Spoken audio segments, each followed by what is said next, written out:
For 7 years, I kept all 5 of your father's businesses afloat. Now you're firing me for your new boyfriend? I asked my wife's sister, letting each word hang in the air. Effective immediately, she snapped, eyes sharp as glass. I handed her my badge, cold metal in her palm. You have 15 minutes before everything goes down. Tell your dad I said good luck. She froze. I didn't wait for a response. I walked out. Calm, composed, every step measured. Later, my daughter-in-law called, screaming, "If you want to join Thanksgiving, come wash the dishes." I smiled quietly into the phone. Enjoy. Click. Silence. The next morning, I sent her photos of my villa in Switzerland. Marble floors, panoramic views, infinity pools disappearing into the horizon. 71 missed calls later, she stopped texting. She couldn't comprehend. She didn't realize. And I had only just begun. I poured whiskey over ice. The clink echoed in the quiet room. Outside, the wind scraped the city skyline. Inside, my mind was a storm, perfectly contained. 7 years. Every strategy, every late night, every sacrifice had built their empire. I gave them my loyalty, my trust, my very life, and they spat on it. For him, that boy, green, inexperienced, undeserving. Shock wasn't the word. Disbelief, denial, rage simmering beneath a mask of calm. I replayed every glance, every subtle smirk when I wasn't looking, every calculated question about my loyalty, every dismissal of my contributions. It wasn't just professional betrayal, it was intimate, personal, and the boy wasn't an accident. He was the wedge, the distraction, the smokescreen. I clenched my fists under the desk, cold, controlled, strategic. I would not react, not now, not visibly. I would observe, wait, calculate. Observation became obsession.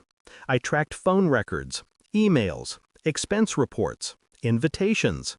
Every slip, every lie meticulously logged.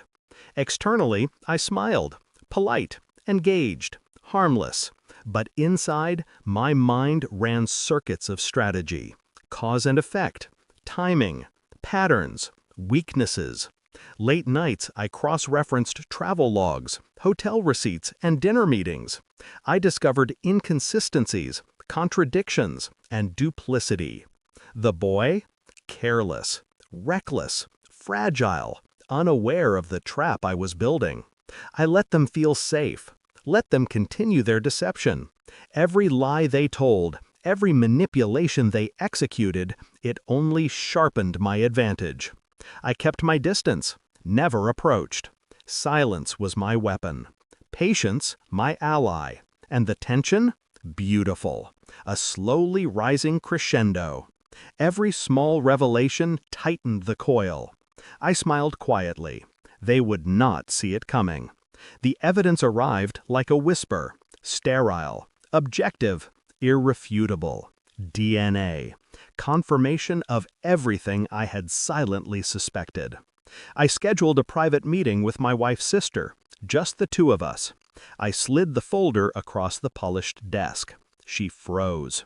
"Do you understand this?" I asked softly, almost too calm. Her eyes widened. Her lips trembled. The carefully maintained facade shattered. I didn't raise my voice. Didn't need to. Every deception she had counted on to protect her crumbled in that moment. I watched her scramble to reconstruct reality in her mind. Impossible. Futile. The calm in my chest was absolute. Ice running through veins. Storm outside, storm inside, but controlled. I had anticipated every excuse, every lie, and she knew it. Her shock was deliciously complete. Execution required patience, precision, calculation. I secured every account she thought she could access, every contract, every property, every asset she believed she could claim, frozen. Redirected, untouchable. I called her father, explained everything. Facts. No rage, no dramatics. Just truth laid bare. Every deceit, every manipulation, every betrayal cataloged in meticulous clarity. And then I left. Her phone rang endlessly, 71 times. Each call frantic, angry, pleading. I did not answer. I did not gloat. I let the silence speak for me. Let the absence become the punishment. She had built her world on greed, manipulation, and ignorance. I dismantled it, quietly, elegantly, and I walked away, unseen, untouchable. I sat alone in my villa, Switzerland below, cold, pristine, untouchable. No tears, no shouts, only clarity. The storm had passed, and in its wake, I discovered power. Absolute, uncontested, unshakable. She had sought to destroy me. In doing so, she revealed her own fragility, her weakness, her greed. I poured another whiskey. Ice clinked. Sunset reflected off marble floors. She could scream. She could rage. She could weep.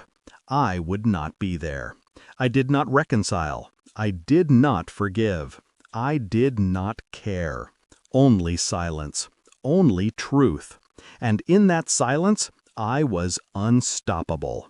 I had crushed the greedy shrew, and finally, I walked away, untethered.